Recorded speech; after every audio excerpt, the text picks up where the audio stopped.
Welcome back to Notes Edition, where I read notes off of my phone. Today's note is called the intrinsic value debate.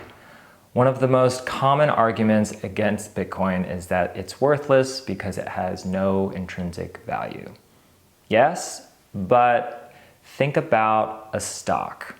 A stock has no intrinsic value. You can't eat it. You can't build a house with it. It's not going to keep you warm at night. Your stock is a stake in a company. And why would someone want that? Well, likely it's because there's real work that real people are putting in daily to produce value of some kind, GDP, if you will. When the company issues more stock, they don't magically create more work. They simply dilute the ratio of work value to share value. Think of Bitcoin like having a share in a monetary network like Venmo. According to the logic of Bitcoin critics, Venmo must have no intrinsic value because all it does is move imaginary money back and forth between people. Apparently, people value the convenience enough that it created an entire industry of online banking. Now, extrapolate that out to Bitcoin. People value the ability to transact over the Bitcoin network. The fact that no single entity within the network can expand the total supply of Bitcoin shares beyond 21 million creates this locked-in pie of 100%. So whatever your percentage stake of that pie of the maximum Bitcoin supply is, your portfolio grows directly in proportion to the growth of the network as a whole. In Venmo land, let's say you own 10% of the total stock supply. Once the VPs at Venmo decide they can increase profits by doubling the shares in the pie, your percentage of the total shares could go down to 5%, unless there was a perfect stock split doubling everyone's shares equally. Even in a fair stock split, the fact remains that in centralized companies, supply can be arbitrarily expanded by whoever runs the company. Here's another example. In the Federal Reserve System, if you own $1 million, but then they double the national debt, you still own $1 million, but your percentage of the pie got cut in half by no fault of your own.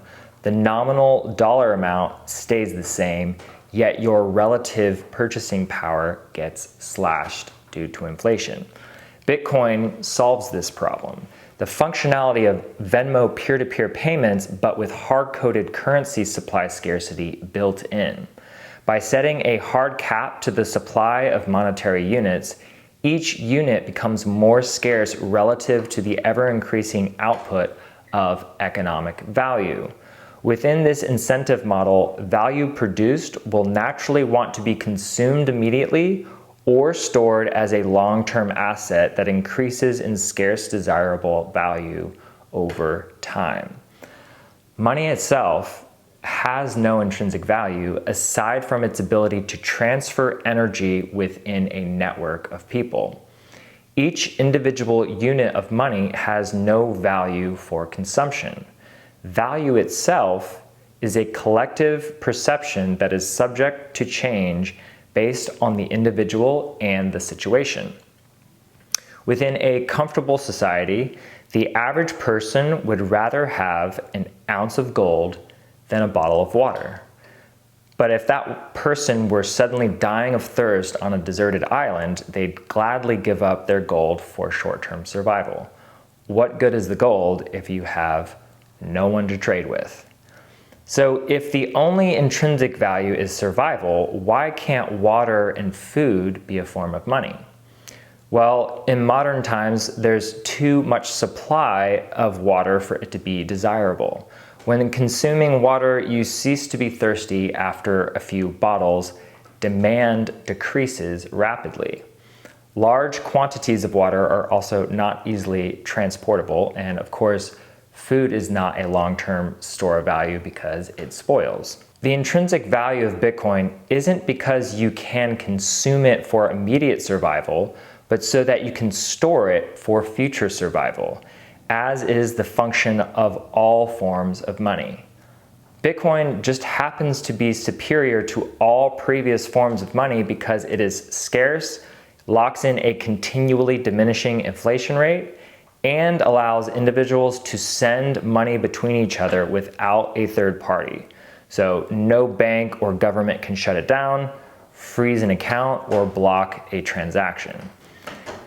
Bitcoin might have no intrinsic value by surface metrics, and yet millions of people demand Bitcoin as a way to survive inflation.